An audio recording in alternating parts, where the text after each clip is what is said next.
Hi, hello, good afternoon everyone. So our topic for today is about the transfer of learning. So I won't make it long. Let's proceed to the introduction. So transfer of learning happens when a skill or knowledge gained in a situation is used in another. This is important in education because learning becomes meaningful if only it is used in real-life situation or scenario. Teachers aim to promote transfer so that lessons learned in class are not just memorized but are also in use for real-life scenarios or situation. So let me ask you a question. What is transfer of learning? So according to the definition, transfer of learning occurs when previous learning helps or affects performance in a new context. Let me give you an example.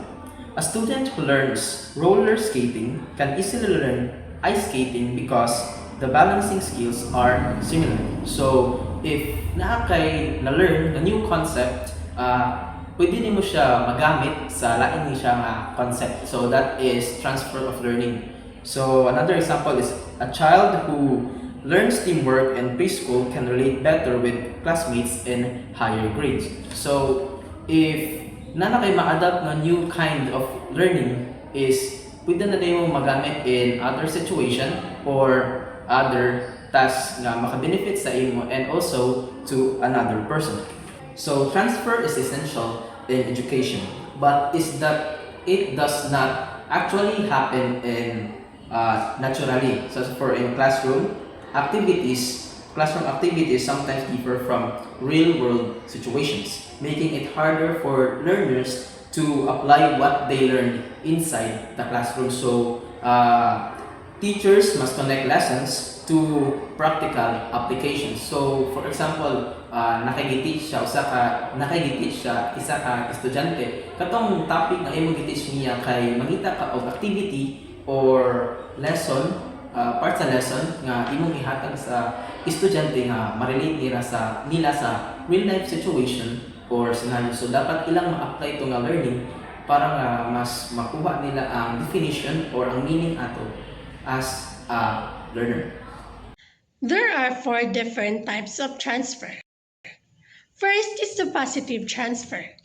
Positive transfer occurs when learning in one context improves performance in some other context. This happens when something you learned before makes new learning easier. For example, if you know how to speak Spanish, it becomes easier to learn Mexican because the languages are similar than the Japanese language. Negative transfer. Negative transfer occurs when learning in one context impacts negatively on performance in another. This happens when something you learned before makes new learning harder or leads to errors. For example, learners commonly assimilate a new language phonetics to crude approximations in their native tongue and use word orders carried over from their native tongue.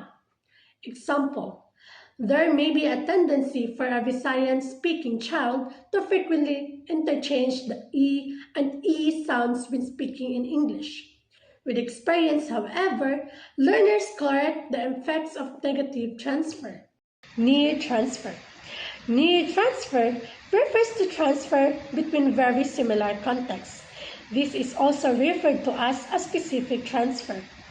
This happens when you use what you learned in one situation to another situation that is almost the same.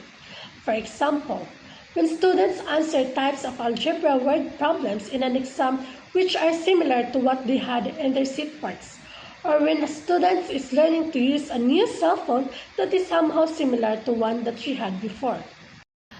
Far transfer. Far transfer refers to transfer between contexts that on appearance seem remote and alien to one another. This happens when you use what you learned in one situation that is very different to the original one. This is also called the general transfer. For example, Stephen Covey applied the lessons of the Aesop's fable called The Ghost That Lays the Golden Eggs to managing corporations. He said, we should take care to the goose rather than kill it. To be successful in business, we should take care of our workers not burden them. So we have here the conditions, principles, and implications of transfer of learning. So number one is the similarity between learning situations. So the more similar the two situations are, the greater the chances that learning from situations will be transferred to another situation. So involve students in learning situations and tasks that are similar as possible to the situations where they would apply the task. So let me give you an example of that. So students learn how to write a letter in class. The activity should resemble the format used in actual emails or formal letters they will write outside school. So if you are teaching students how to write a letter, so they can use it also in making a email or letter or formal letter. So katong nga lesson nga imong gi-teach nila is mas ma-apply to nila in other situation or other scenario nga similar pud ato nga lesson nga imong gihatag nila. Then the next one is the meaningful or relevance of learning. So meaningful learning leads to greater transfer than rote learning. Remember to provide opportunities for learners to link new materials to what they learned in the past. So, in this part, let me give you an example. Instead of memorizing formula, students understood concept by solving real-life problems. So, for instance, using perimeter to calculate the fencing needed for a garden. So, instead of giving just the lesson, tagaan mo sila og problem nga ilahang nga magamit tong nga lesson nga imong ihatag after the lesson was given, tagaan mo sila og activity or real life situation nga kinahanglan nila ma-apply ito nga lesson. Kaya para nga mas ma-understand nila ang meaning ng ito nga lesson. So, the third is the length of instructional time. So, the longer the time spent in instruction, the greater the probability of transfer. To ensure transfer, teach a few topics in depth rather many topics tackled in a shallow manner. So, the mas taas mo oras nga gi-teach ani nga lesson, mas masabtan sa estudyante ang imuha nga lesson nga gi-teach. So, take note nga if naamoy, for example, naamoy klase 1 hour. So, in that 1 hour is supposed to be ang topic ay yung itakod na kay 1 or 2 topics ra. Dapat dili magkasabay-sabay tanan kay para dili mix ang learning sa estudyante, di mas ma-confuse sila sa meaning atong duha ka topic. The next one is the variety of learning experiences. So, principles of transfer. Exposure to many and various examples and opportunities for practice encourages transfer. And for the implication, illustrates new concepts and principles with a variety of examples. Plan activities that allow your learners to participate or practice their newly learned skills. So, just like the previous conditions, kani siya condition is mohatag yatong ka og lesson plan nga ilahang activities nga ilahang magamit ang ilahang newly learned skills. So, matag ka og activity nga align ato with yung ipabuhat nila for better understanding or for the better execution sa newly learned skill. The next one is the context for learners' experiences. Transfer of learning is most likely to happen when learners discover that what they learned is applicable to various contexts. Relate a topic in one subject to topics in other subjects or disciplines. Relate it also to real-life situations. So, sa context for learning experiences, so ang transfer of learning is most likely to happen or mas ma-encourage sila atong nga topic if kabalo sila nga katong topic nga imong gihatag or lesson nga imong gihatag nila is also magamit po nila sa other nga situations, such as for example, taga na mag-example sa math kuno gitudluan mo sa nihatag mo o lesson about graphing, then katong nga lesson is pwede nila magamit or pwede nila ma-execute in science and also in studying data results. Like if makuha na ang tali, magkama sila o graph. So, kato nga graph nga gihatag dito sa nga lesson sa math is ma-apply po nila sa science and also to other fields. So, mas mas better ang transfer of learning if ma-use to nila in other fields. The next one is the focus on principles rather than tests.